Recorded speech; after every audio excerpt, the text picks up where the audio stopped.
Welcome to the What the Fuck Is That podcast, where we ask the age-old question of what the fuck is that? I'm your host, Jess, and it's just me here today because we have kind of a special thing going on for you today. You are getting the first look, taste, touch, sight, see, all of the five senses of a new podcast coming out on our podcast network called So That's How That Happened. If you like history and gossip, because let's be real, it kind of goes along with the spooky and paranormal, you will definitely love So That's How That Happened. It's hosted by me, Jess, and we talk about everything gossipy in history. In this first episode, we are covering King George III, the man, the myth, the Hamilton star legend. We're talking about him in all facets of his life, who he was as a real-life king, how he was portrayed as the doting husband in Bridgerton, and how we just got that beautiful main character energy from him in Hamilton. So as always, if you like whatever the fuck this is, be sure to head over to our Instagram. Our Instagram is WTFIsThatPod. Over there you'll find the link to our Linktree. Our Linktree has things like our Patreon, which you can go over and support us at the $3 level. And it just gets you in, it gets you talking to us, and it helps us grow the show because then we have more money to put into the podcast. So you're really just benefiting yourself. Also, we are over at the Linktree. Go ahead and head over to all of the places to like and review us. If you leave us a review on any of the places and send us a message of the screenshot on our Instagram, which again is WTFIsThatPod, we will give you a shout out. I know a couple of people have done so far. So on our next week episode, you will definitely be getting a shout out during that. And as always, if you really like the show, the best way to help us grow is just by word of mouth. So if you are just really excited about this podcast and our new podcast and you're telling a friend about it, and then they get 2 new podcasts and we get new listeners and we help grow all of the shows on our podcast network. We are a part of Orbit Podcast Network. It is a podcast network that we are starting ourselves. We are one orbit, many stories, and we cannot wait to share them all with you. And with that, let's head into this week's episode. Hear ye, gather around, great listeners, because this is So That's How That Happened. I'm your bestie, Jess, and let's get ready to spill the tea on not only the person who has taken the stage in Hamilton, stolen the scene in Bridgerton. That's right, we're talking about King George III. He's really like a three-headed god. It's a little weird. He's been in so many things, and yet when you point out to people, hey, these are all the same person, they go, what? I go, yeah, I know. King George III in Hamilton, King George III from Bridgerton, who was married to Queen Charlotte, and, like King George III, who was in charge of controlling and trying to keep the American colonies at the time, who ended up losing. So yeah, those are all the same person, guys. All the same. So let's get into, was he a mad king, a misunderstood monarch, or just the original drama king of England? Bonus question, how many references can I make to something else during this episode? Let's gossip like it's the 1700s. So I want you to picture the scene. It's the mid-1700s. England's power is expanding. Wigs are stupid tall. Corsets are real tight. And George William Frederick ascends to the throne. He was born in 1938. And he didn't expect to have all of this celebrity status right off the bat. Like, poor guy was king by the time he was 22. You heard that right. He was barely old enough to drink, and he was the king. Now I want you to imagine frat boy Steven, who's over at the house, who just turned 22, so excited about it, him running a country.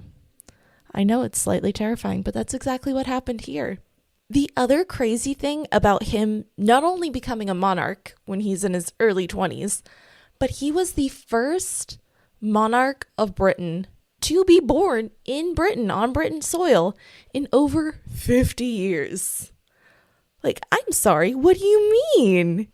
He also spoke very little English. His accent wasn't great. He mostly spoke German and French because that's what his family spoke. So I know you're going, Jessica, that doesn't make any sense. They are the British monarchy. Why had there not been anyone born in England for the last 50 years? Don't worry, I also had the same question, so I went the little rabbit hole route so you didn't have to. So let's go way, way back in our head time machines. We are at Queen Anne. She did not have anyone to pass the throne to, so she passed it on to King George's great-grandfather, and this started the Hanover reign of the British monarchy. Again, this isn't going to be great. Like, there are so many other creators that can do a really good explanation of how this power is passed down. This is just my real quick, here's the idea, let's get back to some historical references type thing. But here we go. I'm doing the best I can. Okay, so this started the Hanover reign. So his great-grandfather, his grandfather, and his father were all born in Hanover, Germany. And then the whole reason that George came to power at 22 years old is because his father died during his grandfather's reign. So his grandfather was still alive and king. George's dad dies. So then when his grandfather dies, George is then the next in line to take over the throne as a 22-year-old frat bro. Now, if you've watched Hamilton on Disney Plus, or you're a weird theater kid like me and you watched the actual play and knew about it before it was on Disney Plus, you've probably heard of King George III. Now, if you've watched Hamilton on Disney Plus, or in real life, because you're a crazy theater nerd like me, you have seen the character that is King George III, the character that is spitting all over the audience while he's singing. Just that amount of crazy and fierceness is exactly how King George would have loved to be portrayed. And as much as we love Jonathan Groff, let's talk about who was the real King George behind this musical rendition. So obviously King George hated losing the colonies, but like, let's be real, who enjoys losing? It's not a good time, especially when you're supposed to be the big dick in a locker room and you're just kind of getting blasted down by like Sheldon who plays chess. Like, George ended up putting a ton of money into fighting the colonies because he thought it was going to be an easy win. He's like, here, let's just put some resources here. We'll shoot them down in a couple of days and then they'll be done and head back home. Wham, bam, thank you, ma'am. He called this particular experience the most humiliating event in his reign. Like, imagine being king of the most powerful empire. You're reigning for years. People fear you. And you just got defeated by a couple of farmers across the sea. Little embarrassing. And just... So, while Hamilton might make King George seem like a total stalker, just wanting to get the colonies back for himself, George was practical, obsessed with duty, and let's face it, spoiler alert, was totally clueless about the colonies or what was going on there. And his advisors didn't help much either. But you know, it also probably doesn't help that you're trying to fight a war in a place that you have never even stepped a toe into. So let's get low down and break down and talk about how this king of an empire lost to some scrappy colonist. And yes, Hamilton fans, I can hear you in the background singing Guns and Ships. We hear you. It's a good song. Let's get back to the tea. So, like, for starters, George was dealing with a rebellious parliament, financial crisis, and wars in Europe. Dude had a lot on his plate that the colonies were just a small part of. Like, boy had a lot going on. Like, not only that, which we're about to get to it, because, guys, it's fucking crazy. He also had, like, mental illness going on. So not only is he trying to fight wars literally all around him, he's also trying to fight an internal war, which is not great for anyone. That sounds stressful. So then, when the colonists started shouting about no taxation without representation, George saw it as a direct challenge of his authority, because at this point, he's just a fucking ticking time bomb waiting to explode. So he doubled down, sending trips and passing laws that only made things worse for the colonies, like a big kid throwing a tantrum, but politically with taxes. Despite all this, the Declaration of Independence did roll around in 1776, and George was furious with his lack of military prowess in the situation, overextending himself, and being just, let's be for real, way underprepared for what he was getting into. Like, come on, guy. Like, that's a little embarrassing. Like, hashtag embarrassing. So let's get into the details of this so-called Mad King. Was he really crazy, or did history just kind of give him a villain edit? In the late 1780s, George began experiencing strange symptoms: rambling speech, erratic behavior, and famously, his tendency to write long-winded letters that just kind of went on and on. It's the same as somebody calling you when they're drunk and just not stop talking, and then you have a 15-minute voicemail for no reason. Today's scholars believe that George may have had pyrophia, a rare blood disease, but he also thought to have evidence of bipolar disorder. But let's be real. His entire family is cousins. They're all cousins. They're all kissing cousins, cousins kissing. Honestly, all of England was for a while after this too. And don't worry, we will spill the tea on that in another episode. I'm getting there. Calm down. I know you're so excited. There's so many more episodes, guys. Side note, like, if you want to send some ideas in for like your favorite gossipy tea on history, go ahead and send it in. I'm all ears. I'm ready to go. Let's get back to this. The way the public reacted to the so-called Mad King is a little wild. Court continued to try to cover up the madness that was going on. They tried to play it off like George was fine. He was all good to go. But the newspapers, baby, popped off.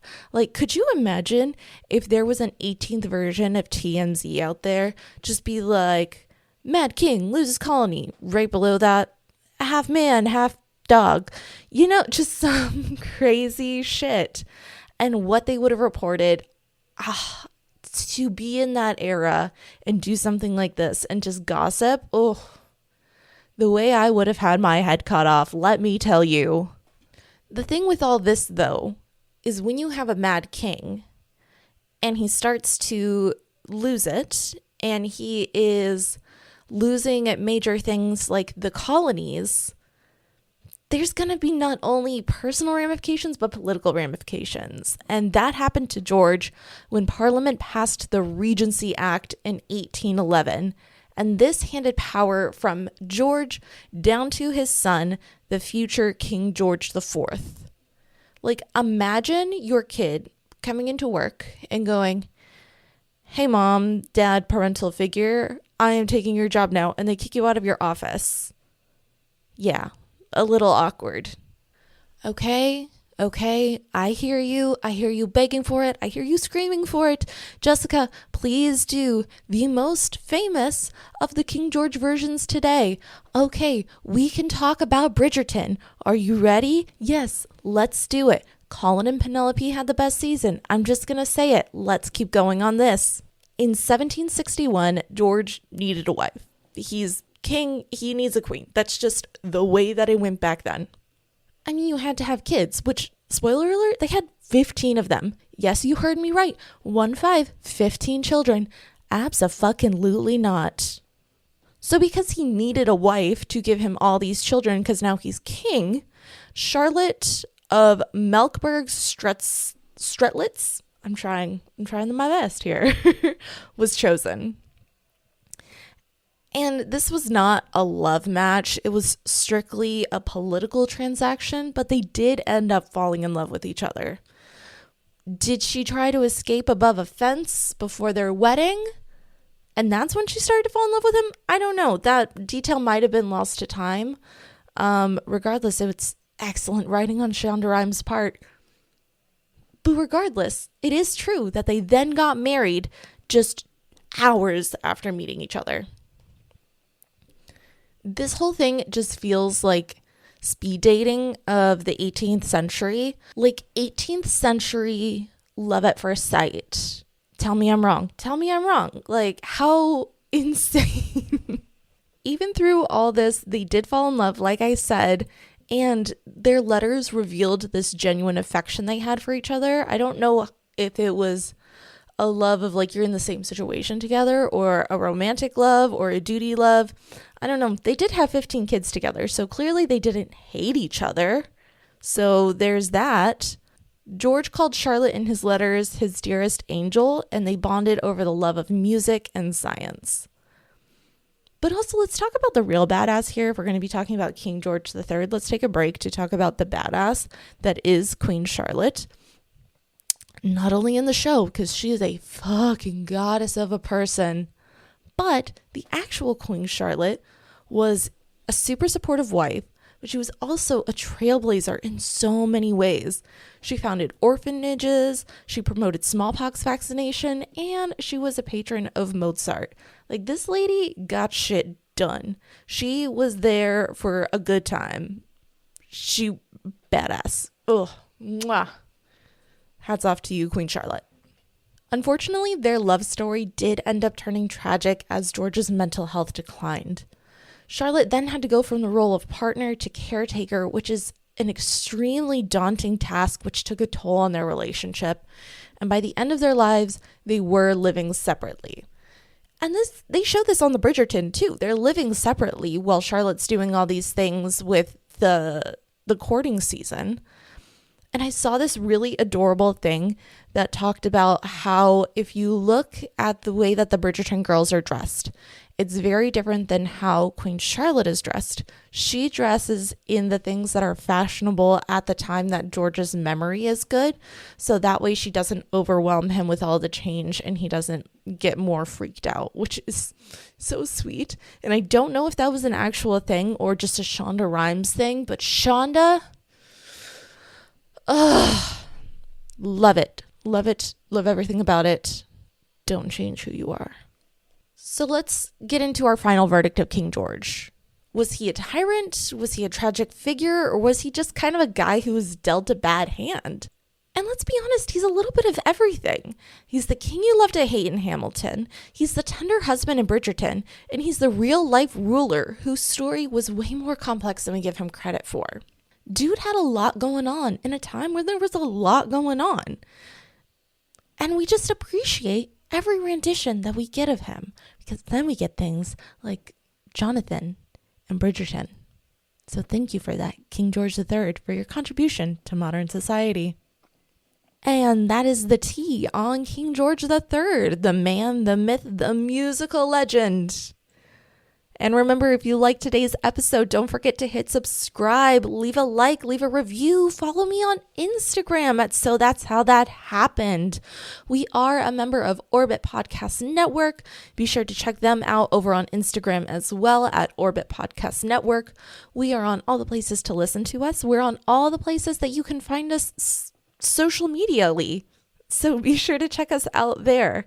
And do you happen to have a super juicy, hot to the touch tea of historical gossip that you would like us to cover? Go ahead and slide into my DMs, comment on the posts. We will get them in there, I promise. I want to get every little idea. I have so many in my head, and I know that so many people have so many more that have happened. So be sure to send those in. Make sure I hear about them. Tell me all of your drama. Until next time, my fellow history gossipers, stay scandalous.